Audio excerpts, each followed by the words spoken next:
It's a little bit of a smaller and more curated room because we value quality over quantity. In this first series, we just wanted to try to bring the best of the best out because we want you to get the most out of being in this room. So, and also I'm excited to host this event because this is my cousin, Montez McCray, Shaquille McCray. Clap it up for that. Like, we're two McCrays. Like, this is crazy.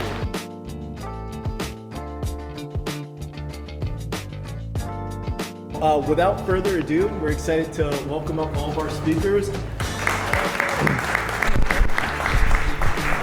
Thanks for doing this. So when you go through the house, essentially what we do is we go through and take a look and do value engineering. What items can we improve to get a higher return? So when you all go on a listing appointment, what's the first thing you do? Take a tour. Take a tour. When you go through the house, do you comment on the house then? On what needs to be fixed up?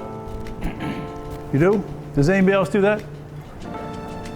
I'm going to encourage you not to comment on what needs to be fixed up until you've assessed the whole house and you sit down with them and have a strategy session. Your strategy may change as you look at the entire house. And they don't want to hear about all the negative as you go through. Wait till you sit down and assess the positives, but develop a strategy in your mind of how to develop a maximum profit for the client. Just recently, I brought one example. This is a house in Marysville, Maryland. And we did $60,000 worth of work to the house. I got a couple of brochures. And the client said, Bob, we listed at $1,050,000. Get me between $1,050,000 and $1,001,000, and I'll be happy. Now, of the 51,000 homes I've been involved with over 50 years, this is, I believe, the best sale we've ever gotten for a seller. So we got 7 offers, 270,000 over list price. No inspection, no appraisal, he's blown away. And this produced maximum return for him. For a $60,000 investment, he got an extra $270,000. This will help us multiply, and we teach our people on our team how to multiply listings. When you have got this as a success story in your neighborhood, you should be the dominant realtor in that community, because it's not about just listing houses. Too many people just want to list houses. I tell clients, I joke with them, say, listing houses is boring. What I want to do is I want to maximize your profit and put 50 to 100,000 more than anybody else could ever do for you. If you do that, you'll win the listing, because you're not just there to get a listing, you're there to help them net more dollars. It's not about your commission, it's not about the repairs you're going to do, it's how can you put the maximum profit in their pocket. This concept, we've trademarked the program, it's called HELP, Home Enhancement Listing Program. And essentially when I go out and go through the whole listing, and I won't go through the whole listing with you here, but when we get down to the final aspects, we go through, this is what we feel could, and this takes a while for you to educate yourself on the process, this is what we feel you could add to your home to increase your profits. And we'll go through it all. I go, well, it sounds great, but I don't have the money to do it, and who am I going to get to do it? There's your hook right there. I said, I've got the solution. And right there I'll go, what I can do is I can call my team right now, my stager and our contracting team, and we schedule an appointment right now, no obligation or cost for them to come out here and meet with you. And our staging's free, the estimate will be free. The work obviously costs some money, but it's actually free too. They go, what do you mean? Like when I said to him, this is $60,000 worth of work, I said it'll be free. Because I'm gonna get you way more than the $60,000 you invested in this. He got $270,000 more. So that's why you're adding more value, and you're the preferred realtor of choice, because you're not just there telling them how great your company is and what you're doing. You're talking about what you're going to put in their pocket, because that's really what they want to hear. Close the listing on the first visit. If I don't, then I'll tell them I'm going to make an investment in you. Whether you hire me or not, I'm going to give you a gift. I'm going to have my stager and the construction team come out here and give you a free strategy session on what you should do. And while they're out there, they're selling me and our system, and most of the time they'll come back and hopefully hire us. It's all about netting them more money. Your commission goes higher, the value in the community goes higher, and you get more listings in the community because you set the record. And each and every one of you could do this. So it's a huge tool for you to outshine the competition and be totally different. And while they're going to be talking other language, you're going to be talking about netting them more money. and you've got the solution for it. And they don't have to go out chasing contractors. They don't have to put any money up front. And you use examples like this one, and you just say, and literally I've been there at the table where I'll call other sellers and I'll say, we just closed this and you made $150,000 over the list price, were you pleased? And I'll shut up and let them tell the story. One of the things I've seen is constantly looking for our lead generation levers and opportunities to grow our business. Because one of the things I love that I get an opportunity to do is coach and consult top agents in our marketplace. And so one of the things that I'm excited about, really for two reasons, is sort of this current trend that we've heard a lot about called the silver tsunami. How many of you are familiar with the silver tsunami? Tell me what it is. Somebody yell it out. Yeah, I know. That's right. So our boomers, right, control the largest portion of wealth in the country, right? And the majority of that wealth is controlled in real estate.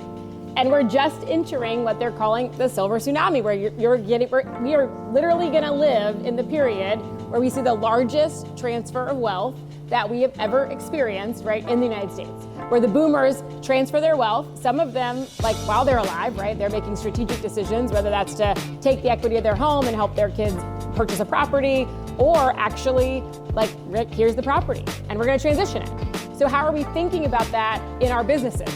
Like, it's awesome to have a TikTok dance, and that's going to bring you certain clients, right? How are you also thinking about this population? Because many of them have very little debt on the properties, right? So they're less constrained necessarily about price. And I love that I'm going after Bob, because a lot of times the opportunity for improvements, helping them to maximize value, also having an option of an as-is sale or a off-market sale, being able to just identify those things. And for a lot of us, we have people in our database who are, we talk about the sandwich. How many of you know somebody, or you're living right now in a moment where you're like, I'm thinking about this for somebody in my family, right? A parent, I have an incredible aunt and uncle who live in Bowie, have this ridiculously large house. It's just the two of them, and they're 83 and 84. And for the last 6 months, we've been having really difficult conversations about, do we figure out how to age in place and put grab bars in and all the things? Or do I help them to transition into something that really can accommodate them in this next phase of their lives? And the biggest challenge is, right, what do they say? Well, I don't want people walking through my house, like all these things. So how do we really think about our database, think about our expertise and experience, and being able to be that resource? I had somebody call me over the weekend. Mom was super active, and of course, right, something happens. Mom fell down, breaks her hip, and so she's like, my mom's in North Carolina. I've got to get her here now. And so she's coming to me saying, who do you know in North Carolina? How can you think about this? Who do you know that's going to put an addition on the property? And so in your database, not just the people who are ready to buy and transact today with you or sell, but also their networks. Do they know that you are a resource, that you're connected into this larger ecosystem, and that you can connect them all over the country and really the world, so that they have that as a resource? So it's really just keeping that lens and thinking about how you can be that resource. How are you building your vendor program, building your database and your work, and then really messaging that out? Because sometimes we're talking a lot about, and we're showing sometimes, our most beautiful properties, which is great, but then that can make the person feel, and we all know that there's a lot of people who are not licensed, and they're coming in and saying, what? We can buy your house. Don't work with an agent. We can buy your house. We'll make it easy. And a lot of people want that. They want the easy button. And how can we make sure that they know within the database that you can support, particularly when a family has gone through a really traumatic experience, right? The loss of a loved one, something's happened, and the house actually feels like a massive burden that they have to manage through, not to mention the complexities of probate and estates and family dynamics. So I know John's got a probate class coming up in 2 weeks. We've been teaching that a lot more. It doesn't mean you have to become a probate expert, but really understanding how to support this growing need and a huge opportunity that we're just on the cusp of in our marketplace.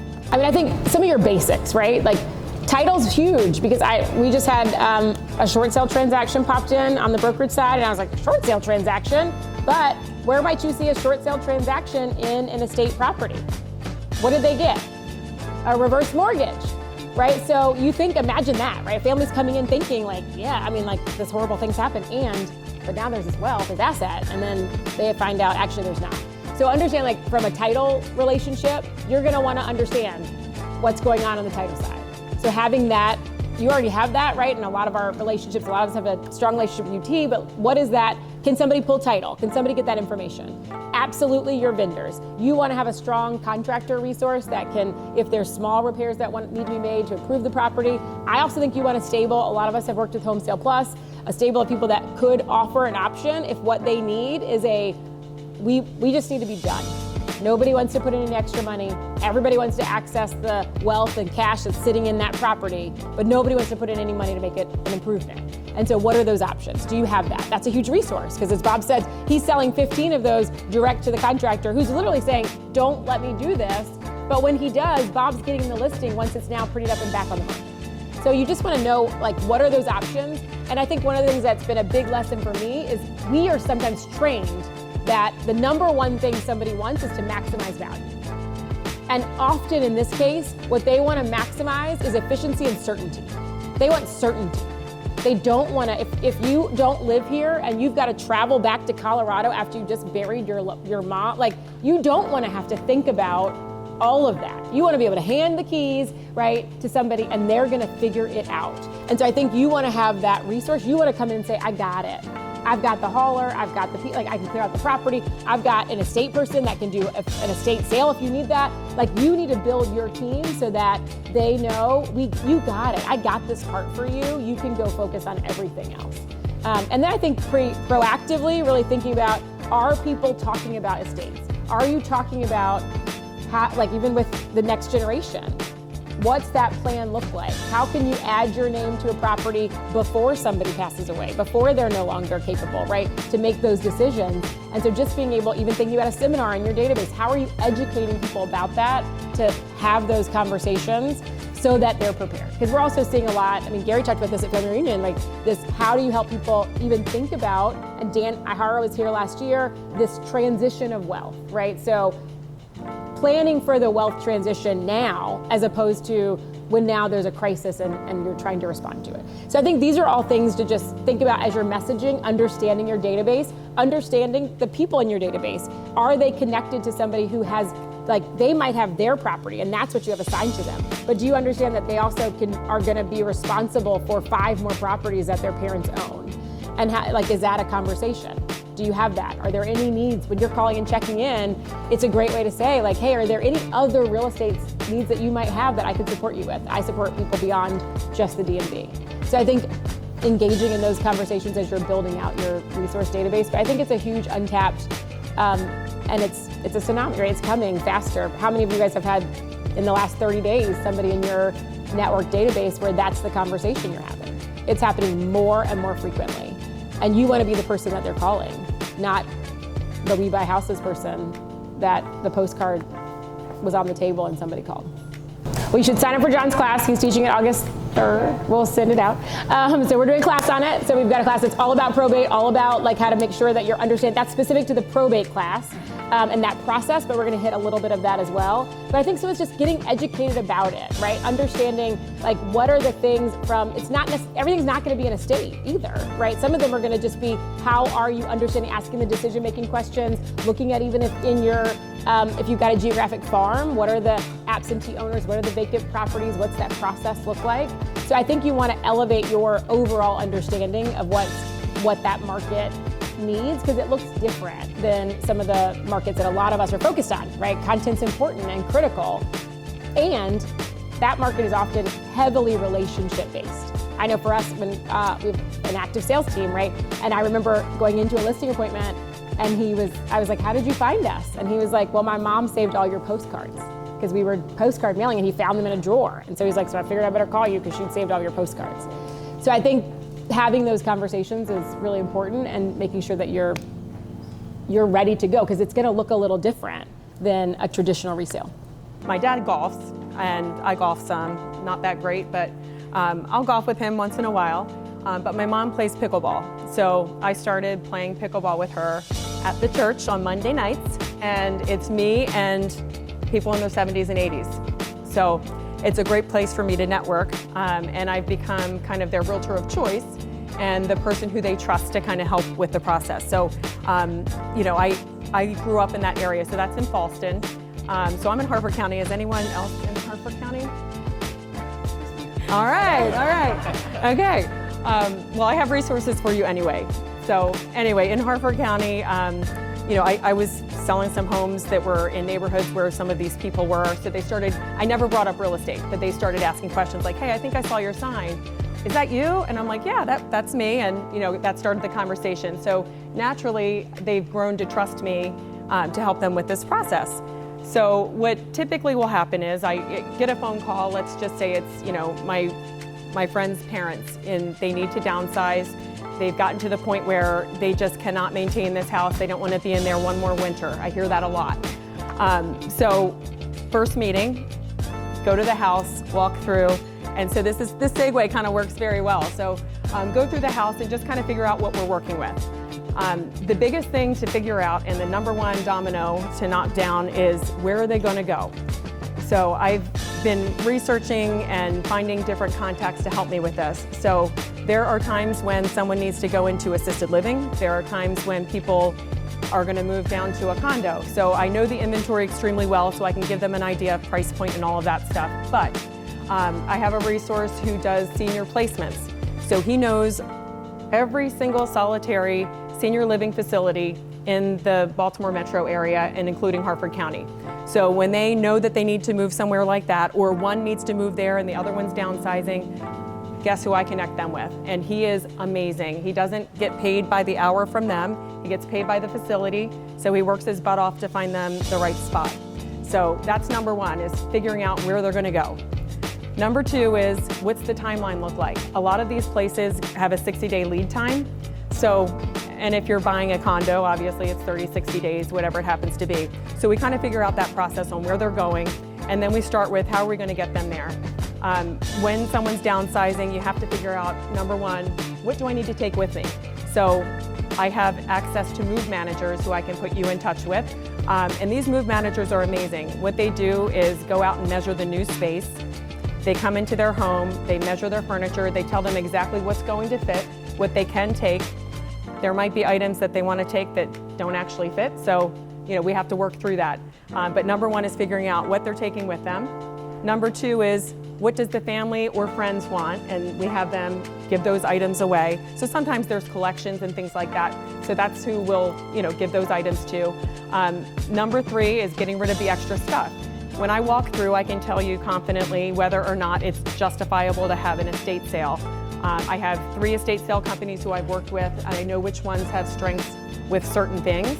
And I can tell whether or not it's going to be a decent estate sale. My goal for that estate sale is to actually have the estate sale cover the cost of the move and then some.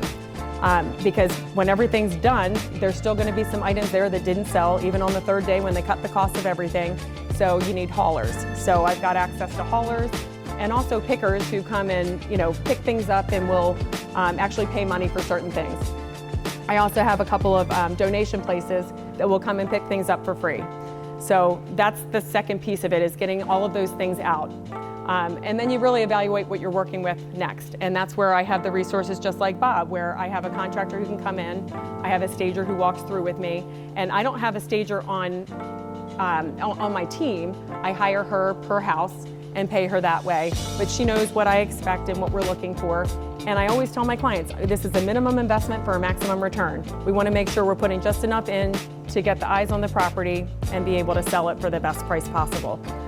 So that's when we kind of get to the process of selling. When it comes down to that, if there are children involved, sometimes it gets a little messy. So my biggest advice to you is to determine who's going to be my point of contact. So a lot of these, I cannot tell you how many hand signers I have right now, which obviously takes a lot of time. So I often have someone who could be a power of attorney for them and can sign electronically, or if they want to be involved in the entire process, we coordinate that. But the one point of contact is extremely important so that messages are sent directly and shared properly to everybody.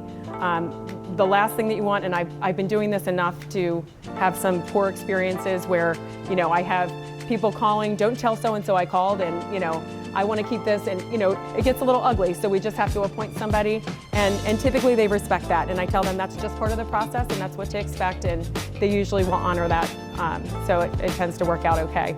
As far as pricing and stuff, some of these move managers, they pack them up and set them up in the new place so that they feel comfortable moving in the first day. They're about $75 to $150 per hour, and it'll be anywhere between 30 and 60 hours. So if you're, wondering what the cost is to get somebody moved and packed and unpacked and all of that, that's what to expect. And that's, $75 an hour is one packer, and then $150 is two. And then we also have relationships with movers. And what I typically will do is say, hey, you can get moving estimates, absolutely. And then I'll have our mover give you an estimate as well.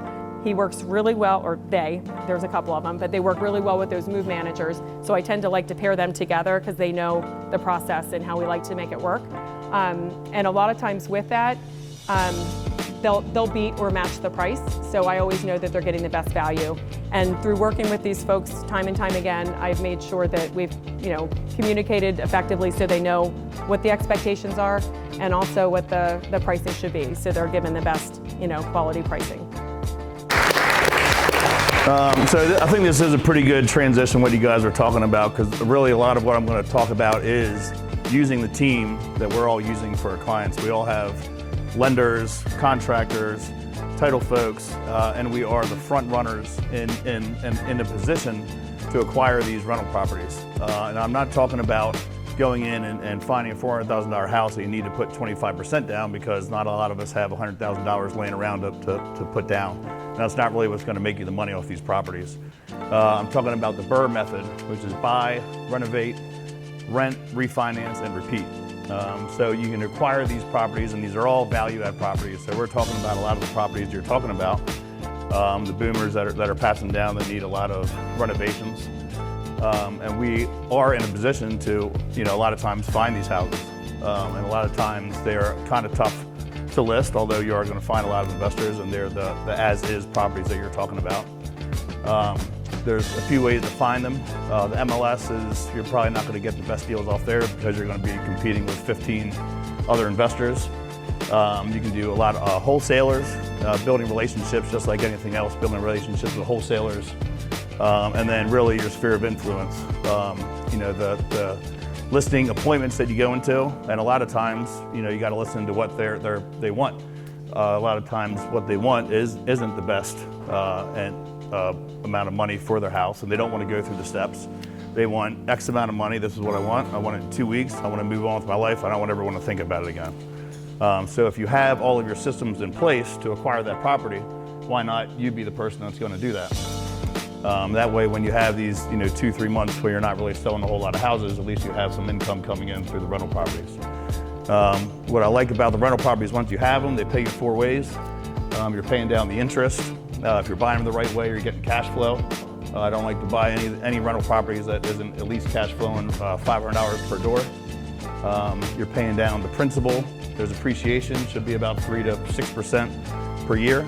And then these are usually tax-free investments because they depreciate over 27 and a half years. So typically whatever cash flow you're making off these, you really don't have to pay income tax on them.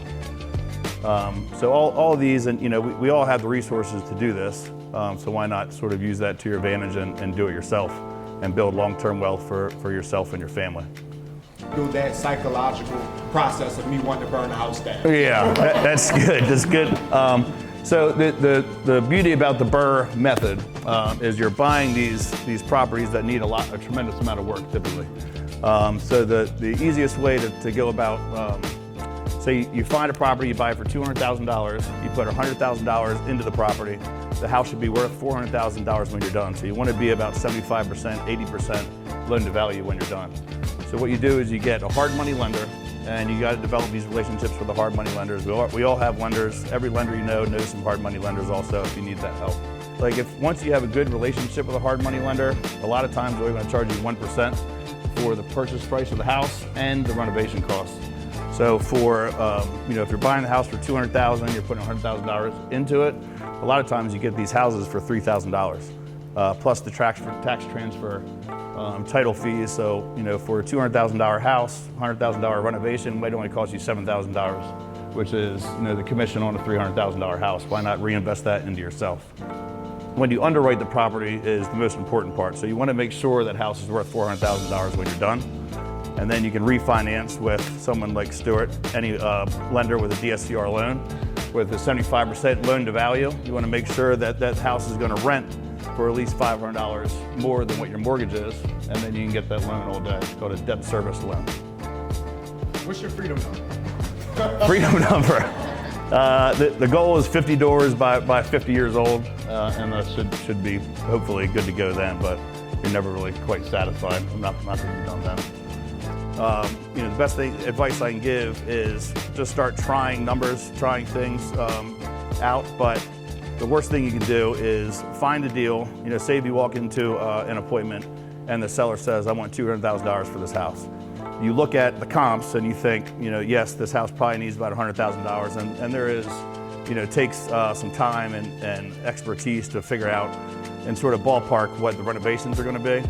But if the after renovation value is only $350, and then you start looking, 2 miles, 3 miles past to get the comps to get the $400,000 because you're excited, you want to start the process, so you start forcing the comps in there. Now, once you do the renovations and you get the appraisal, and the appraisal comes back at $350, all of a sudden you got to come out of pocket $50,000, and you're angry and you never want to do it again. So really, when you underwrite the property, the most important part is to make sure that that system is going to be fail-proof once you're all said and done. And that's flipping, rental properties, anything. The other biggest challenge is contractors. You said you've worked with the same contractor for 35 years. That's something to be said for that, because a lot of the times you use them 2 or 3 times and then they start showing their true colors, and then you got to switch it over. So if that happens, then you can't be scared to fire them and move on to the next person.